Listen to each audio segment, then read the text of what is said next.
یہ اسٹیم شپ ٹائٹینک اب تک دنیا کا سب سے بڑا اور لگژریس مسافروں کا جہاز تھا۔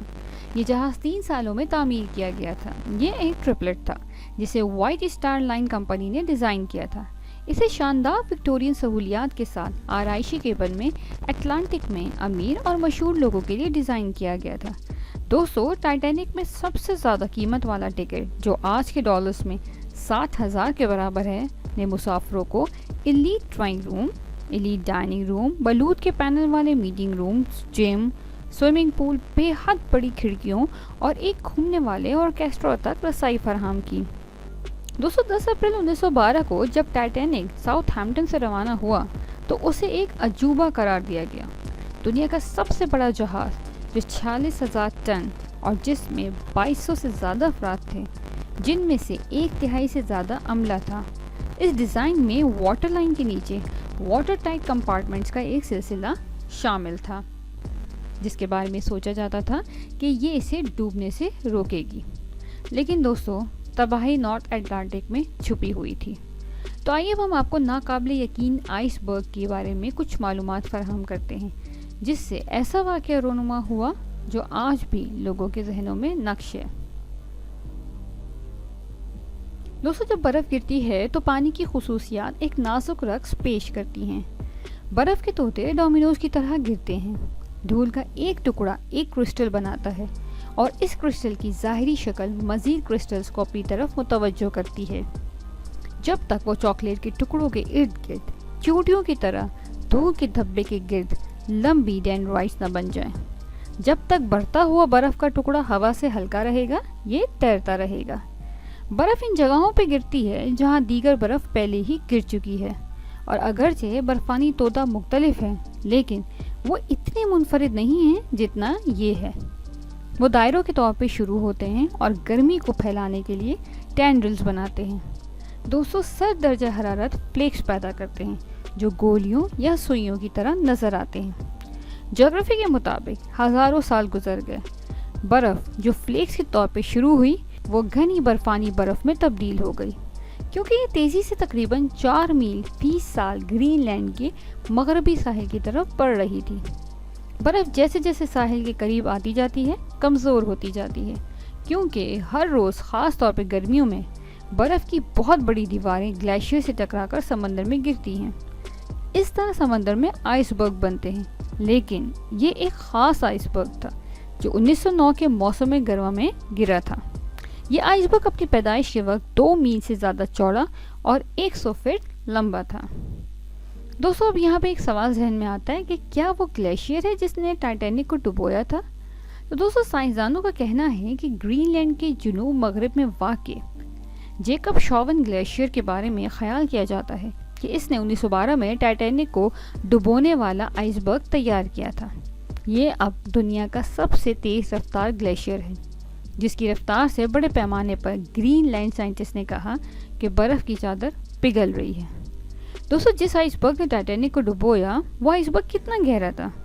یہاں ہم آپ کو معلومات میں اضافہ کرتے چلیں کہ جس آئس برگ نے ٹائٹینک کو ڈبویا، اس کی لمبائی 400 فیٹ اور 100 فیٹ سطح سمندر سے بلند تھی، جس سے اس کا وزن 1.5 ملین ٹنز تھا۔